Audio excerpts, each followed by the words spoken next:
Voter দিতে হলে form 7 জমা করতে হয়। এই ফর্ম 7 কি পদ্মের হাতিয়ার? পাল্টা ময়দানে তৃণমূল।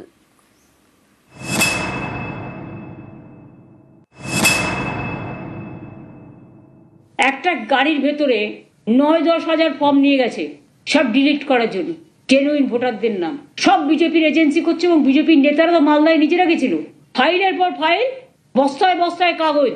এগুলো মানুষের অধিকার চুরি নয়, শকুনির পাশা খেলা করে বাংলাকে জয় করা যাবে না।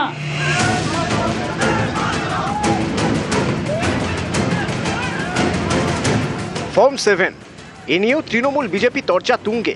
শুরু থেকেই পদ্ম শিবির ফর্ম 7-এর শান দিয়েছে। আমাদের অবস্থান অত্যন্ত স্পষ্ট। পশ্চিমবঙ্গে এসআইআর কে সম্পূর্ণ না করে, এসআইআর এর প্রক্রিয়াকে মসৃণ না করে, ফর্ম 6 ফর্ম 7 জমা না নিয়ে পশ্চিমবঙ্গে নির্বাচন করা যাবে না। এসআইআর কে শেষ করতে হবে। ফর্ম 7 নিয়ে ময়দানে নামেন বিজেপি কর্মীরা। বিভিন্ন জায়গায় ফর্ম 7 জমা দেন।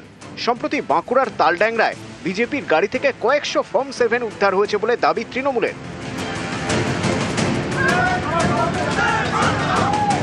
ফর্ম 7 জমা দেওয়া নিয়ে বিভিন্ন জেলায় বিজেপি তৃণমূল অশান্তিও হয়।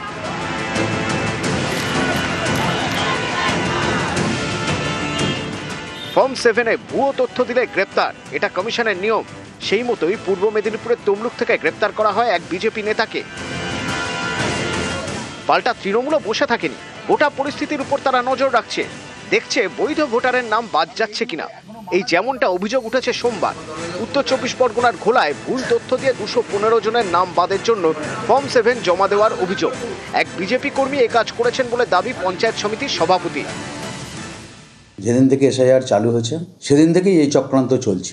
এবার যত নির্বাচন এগিয়ে আসছে বিজেপি বুঝতে পারছে নিজেদের পায়ের তলা থেকে মাটি সরে যাচ্ছে।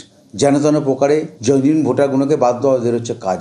বেছে বেছে তৃণমূল কংগ্রেসের ভোটারগুলোকে কেটে দেওয়া। সাংগঠনিকভাবে আমরা এর মোকাবিলা করব। ব্যাপারে প্রথমত আমি কিছুই জানি না, কিভাবে কোথা থেকে কি হয়েছে। বিজেপি দল করেন। আর সুজয় ঢালি বিজেপি।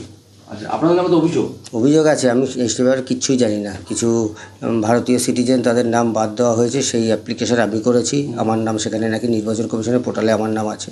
আমি এর সঙ্গে কোনো কিছুতে জড়িত না।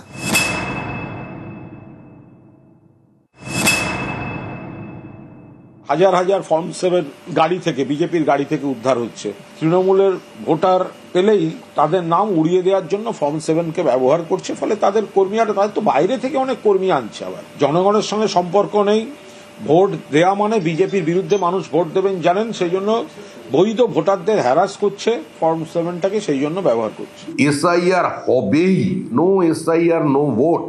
এবং যে ফর্ম 7 আমরা দিতে পারিনি তৃণমূলের আক্রমণের কারণে, পুলিশের আক্রমণের কারণে, সেই বিষয়েও সুপ্রিম কোর্টকে নজরদারি করতে হবে।